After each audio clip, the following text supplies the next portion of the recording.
In the world of spiritual healing and love and light, the idea of enemies is probably seen as unconscious, wrong, bad, evil, or just plain immature. We're supposed to love and accept everybody around us because we're all one and everybody is just ourselves in another body.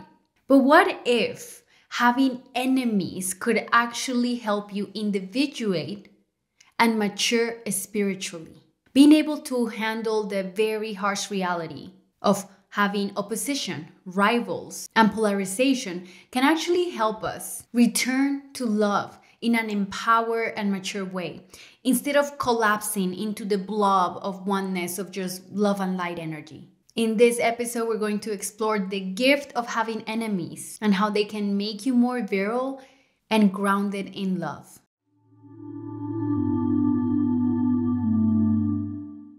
My name is Silvana. I am a course creator and the founder of the Venusian Academy, a space for the exploration of the divine feminine arts and Shakti Tantra. If you'd like to join the Academy and learn more about my courses and my Tantric mentorship, please make sure to check the description box below and subscribe if you haven't already. Having an enemy shows that you're strongly rooted in one side of a philosophy, a way of living, or a value system. Doesn't matter who's right or who's wrong. It simply shows that you're strongly positioned in one of the sides of the polarity. Being able to manage and handle the heat of opposition, it's an art. And just like with any art, there's no set way of doing things. It's an exploration. It's a dance. Immature opposition indicates explosions and fights and very intense and nasty confrontation. Mature opposition, on the other hand, is an internal experience that creates inspired action. And the direction is very important. Is this inspired action taking you towards your dream, or is it against your enemies? Because if it is towards your dream, you're using the energy of opposition and you're using your opponents, your enemies, as grounding poles to mark where you are not going, to mark the opposite direction. But the art of learning how to alchemize having enemies in your life into something that's going to help you individuate and make you stronger internally lies on how you're able to master the Mars energy in your life. So Mars is that fire. Mars is the part of us that wants action. Mars is the heat of confrontation and resistance. Mars is strength, and it also shows rigidity. So whenever we're able to feel all of those energies in ourselves without either collapsing or exploding, we have mastered that energy of Mars.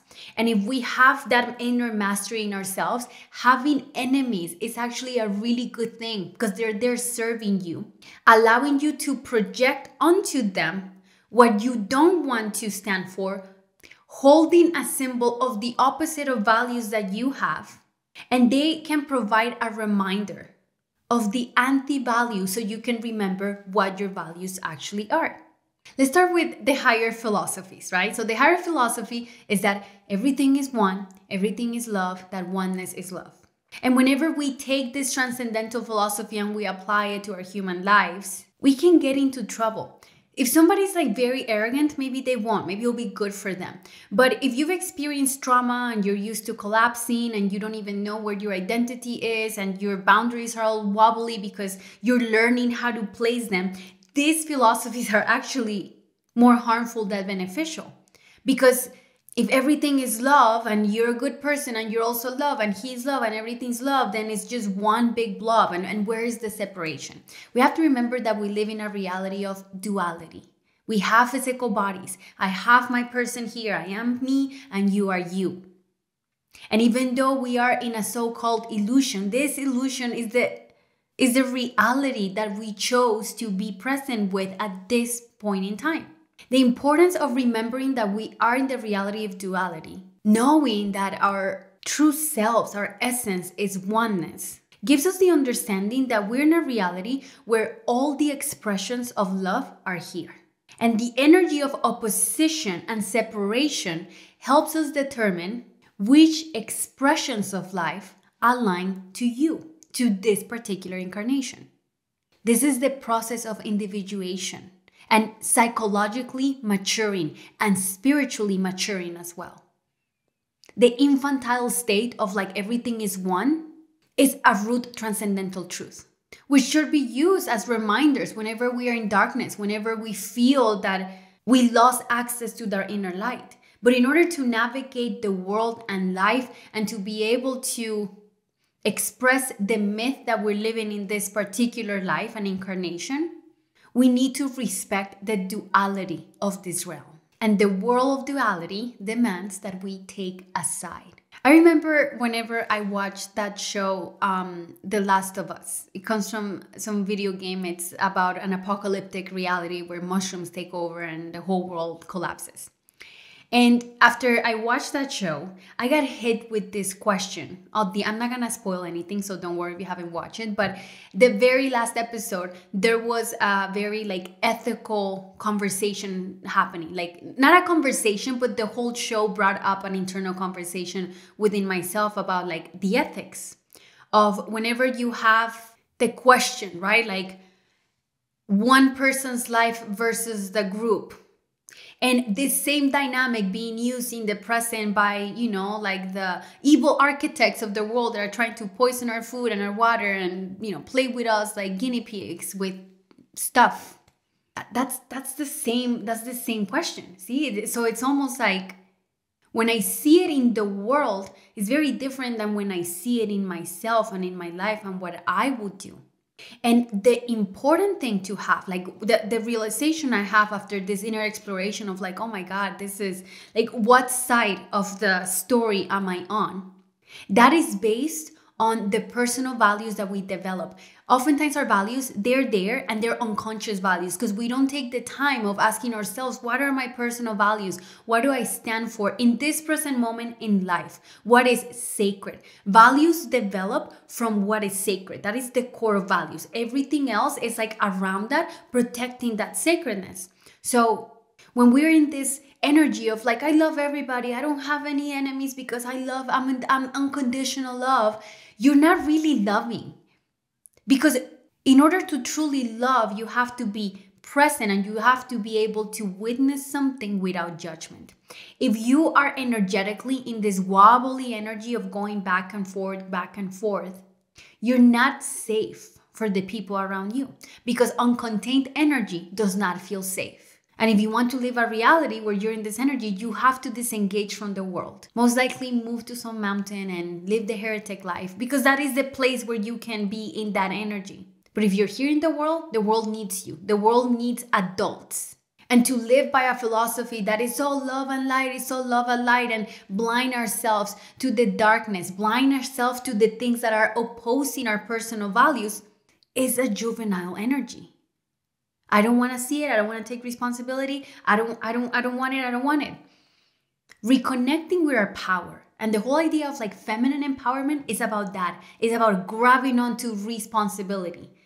People don't really talk about the connection of responsibility and power. It's always this thing that is connected to sovereignty or, there's so many lenses to look at that from. But to be in a reality where you are in your full power means that you're taking responsibility for your stances, for your values, for your lines and your boundaries. And as human beings, we need containment. People that don't have containment, people whose energy is all over the place and dissolve and I can here or there, I don't know. That's an indication of a father wound because the father wound manifests itself as a lack of containment. Usually the things that contain our energies are identities. And again, in traditional non-dualistic spirituality, they tell you identity is the root of evil, let it all go. And again, that's the transcendental truth, but what is the objective truth of being a human being? So for me, I decided to take the identity of woman, right? And eventually I will let it go because I will die and I'm going to have to let it go. Let go of the identity of woman and let go of the body and just, everything has to be surrendered at some point. But for the time that I'm here, if I am embodying the identity of woman, that provides a sense of containment because then my job is to define what is woman to me. So in order to be effective in opposition and to be able to get benefit from your enemies, you have to be grounded in an identity that you know, that you are aware of. Not an unconscious identity that's running the show in the background, but an identity that you choose to embody. In my online course, Venusian Woman, we dedicate one out of the 3 pillars on healing the father wound. So if you have problems with discernment and finding the correct identity and feeling where your boundaries are, then I recommend you join that course. You can find that in the description box below. The importance of a strong, empowered identity is that from that identity, you create your value system as well. So the identity connects to what is sacred, and from there, the value system starts developing. Whenever you're grounded in this, you actually become a safe person for other people and for yourself. Your inner child begins trusting you because it knows where the walls are.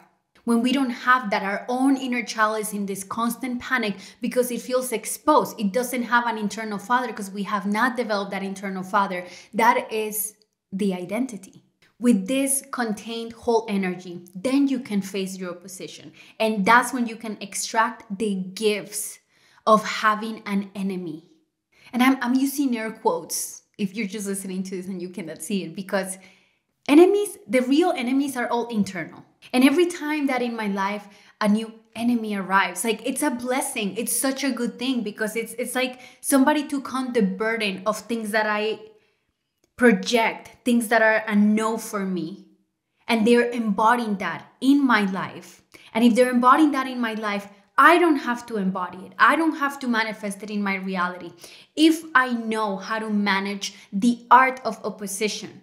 So the art of facing opposition and defeating enemies starts with the internal enemies. What are the parts where you sabotage yourself?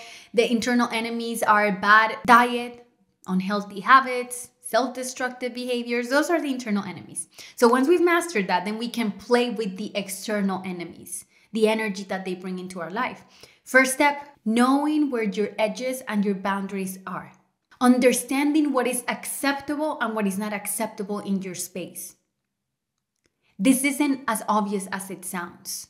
If it's something very radical, of course it's obvious, but usually this art gets developed in the very nuanced things, in the things that are like a maybe or okay, in the gray area, in the parts of life where we're willing to compromise and soften, like exploring that territory of the wobbliness that helps us understand what is actually acceptable for us and what is not acceptable for us. And when this is clear, we get to stand for our values and our beliefs. This begins shaping our life. It begins shaping the world. If enough people do this, we start forming a shape, because it's not about all becoming this one thing or one race or one country under one currency. None of that. The celebration of life, it's in its diversity. But we can only celebrate our diversity whenever the boundaries are well established. Because if the boundaries are well established, then I know how to relate with the other. I understand what is respectful and not respectful because I understand where the boundary is. And the gift of this is more inner spaciousness for yourself, for what you believe in, for your values, for your stances. At the same time, you honor that opposition. You see the so-called enemy as this person that is serving your soul in a great way. And because of that, you also respect their space. You respect the right that they have to express their values, to be who they want to be, to do what they want to do, because they're also in an expression of life. If we feel safe in ourselves, we won't feel threatened whenever an external enemy shows up in our life. And if we're able to simply observe them and know that the judgments we have against them are a product of our own stances, of our own values, because they're representing the opposite of that, the judgment begins dissolving. And then somehow, magically, you're able to exist, and then they're able to exist because the world is big enough for all of us. So guys, if you like this episode, please make sure to like. Let me know in the comments below what you thought, and I'll see you guys next time.